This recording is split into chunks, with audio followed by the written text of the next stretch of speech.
Right, we're now going to talk about the AAIB image figure 1 radar track of G-Mustang. This is allegedly the radar track of G-Mustang on the 2nd of October on its fateful flight. The request of the passenger, Mr. Marshall, was that he would be flown over former United States Army Air Force airfields around Norfolk. What I did was to plot this route on a larger scale map and mark all the former United States Army Air Force airfields, which are these white marks here.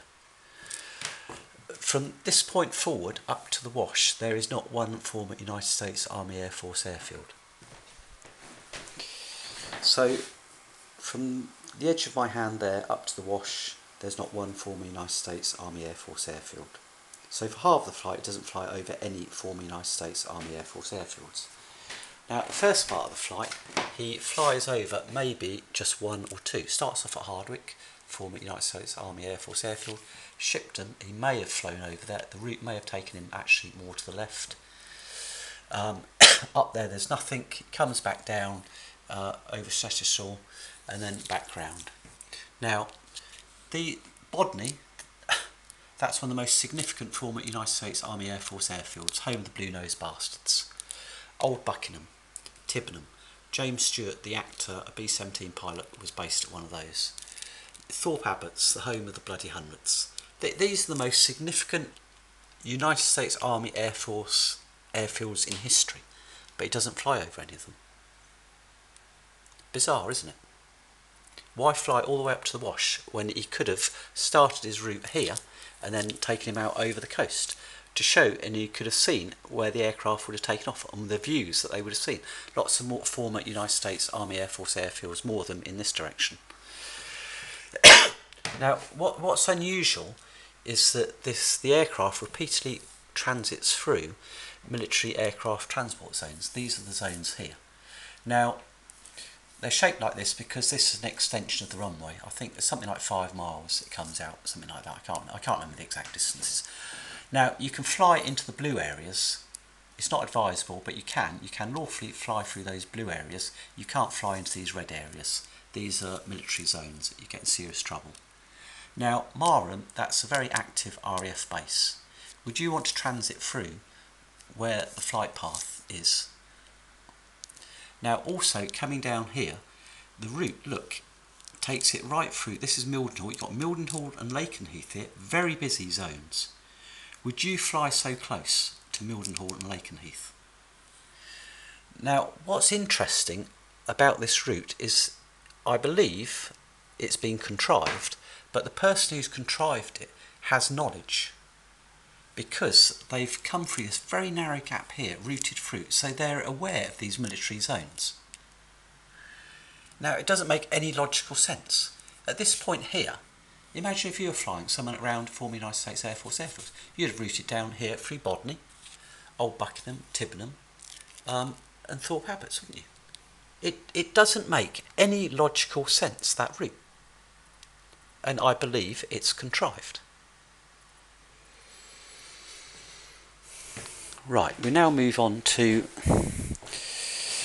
these images in the Air Accidents Investigation Branch, Topcroft Farm Airstrip. This image is used again in another picture. Now, these are allegedly Google Earth images. Now, the oddity is they are, but they've been edited. Someone has edited these fields to convey a different time of the year. It's absurd. The Google Earth images for this area were taken in June 2011. You can find the date on the internet. Another clue is that you've got rapeseed oil plants here. Now, when I looked at these, something was very odd, because the field workings are this way on this field and other fields across the shortest distance. Now, if you imagine if you're a farmer and you're working that field, and how many times you've got to turn around to work that field, you'd have a very sore neck at the end of the day. You work the longest direction. So the person who edited these fields hasn't thought about it. Now, look, this is the colour of those fields.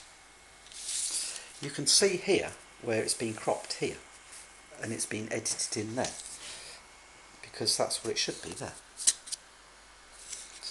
Now, I did a screenshot, save, look, and I get my Google trademark on there. So I can't understand why they've cropped this.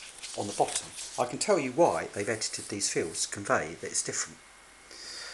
Another feature, another way you can tell this has been edited. Firstly, they weren't taken at that time of the year. You can barely see, these are like watermarks saying Google Earth image all over this. Those don't appear because they've been edited out when someone's edited the fields. The reason these images have been edited is because this Google Earth image, if you go on for Google 3D Earth image, has been used to construct the image of the wreckage. This here is part of a Google 3D Earth image. Now look at the track that runs out to the wreckage. There's a track running out across here, and look at the wreckage trail. Now by an extraordinary coincidence, Google Earth image, the tracks appear in exactly the same place. That's the tree that was hit. See the white mark there? That's where the wreckage trail is, 225 degrees. The trail coming out to the wreckage, the track across the field. These are not permanent tracks on that field because I've been to the accident site 4 times. These tracks only appeared there in June 2011.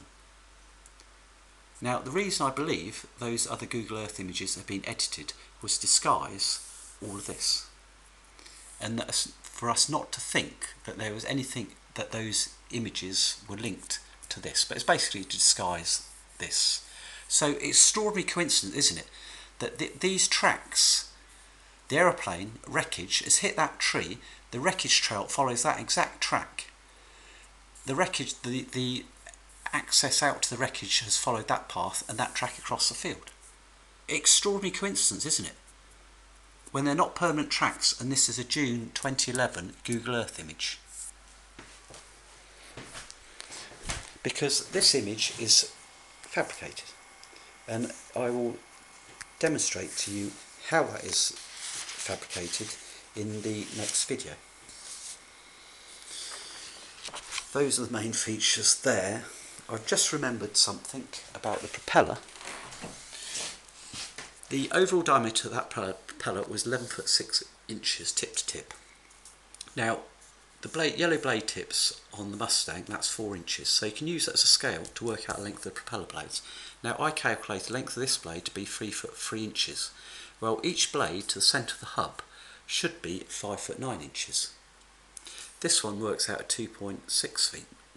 It's 2 foot 6 inches to the centre of the hub. The scale and proportion is not right.